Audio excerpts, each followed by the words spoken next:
At an emergency cabinet meeting called to discuss the deepening rift with Japan, President Moon Jae-in of South Korea laid the blame squarely with his neighbor. Japan's decision is a reckless decision that rejects diplomatic efforts to solve the problem and rather worsens the situation. I express my deep regret.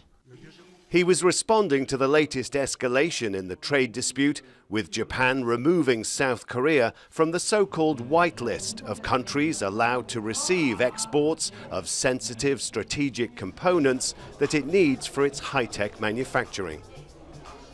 It comes on top of restrictions last month on the export of raw materials for the production of semiconductors in South Korea, with fears of a knock-on effect to manufacturing in neighboring countries.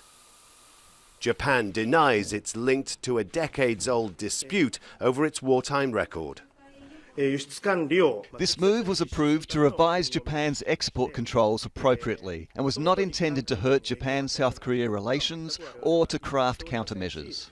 Japan has been angered by a Supreme Court ruling in favor of victims of forced labor during World War II, with several Japanese firms ordered to pay compensation. That's despite Japan's insistence that an agreement in 1965 was meant to have resolved the issue once and for all.